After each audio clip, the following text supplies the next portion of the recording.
Thank you for joining me. On February 8th, 2012, my father passed away. And the truth is, that was the day his heart stopped beating. For all intents and purposes, my father had died years earlier. It started with memory lapses, and as time went on, his memory failed more and more, and it got to the point where he didn't know his own kids who came in to see him. And his personality changed, and his ability to take care of himself was completely gone.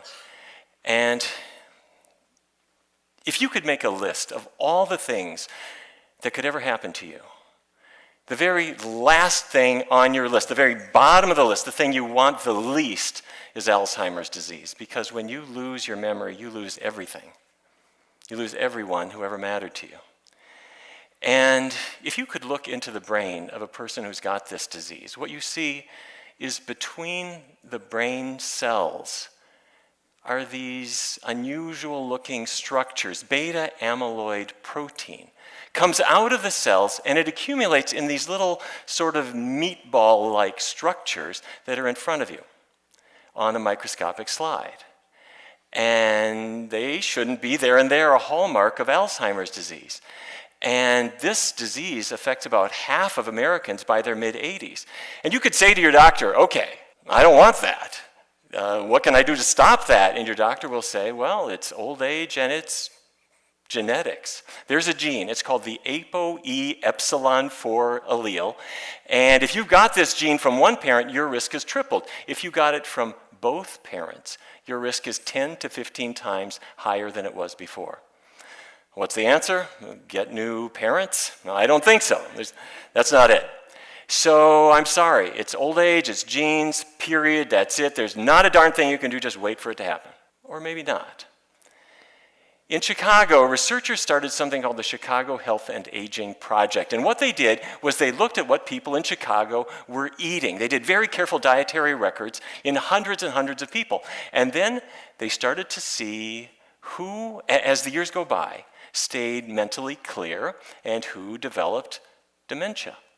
And the first thing they keyed in on was something that I knew about as a kid growing up in Fargo, North Dakota. My mom had 5 kids. We would run down to the kitchen to the smell of bacon. And my mom would take a fork and she'd stick it into the frying pan and pull the hot bacon strips out and put them on a paper towel to cool down.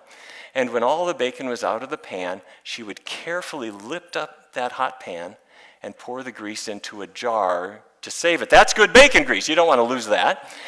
And my mother would take that jar and she would put it not in the refrigerator, but she put it on the shelf. Because my mother knew that as bacon grease cools down, what happens to it?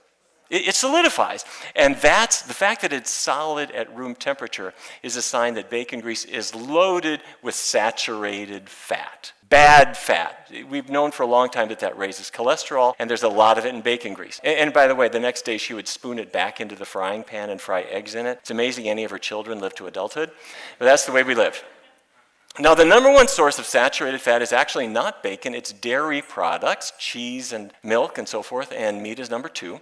And in Chicago, some people ate relatively little saturated fat, around 13 grams a day, and others ate about twice that much. And the researchers just looked at who developed Alzheimer's disease. And can I show you the figures? Here's the low group, and there is the high group.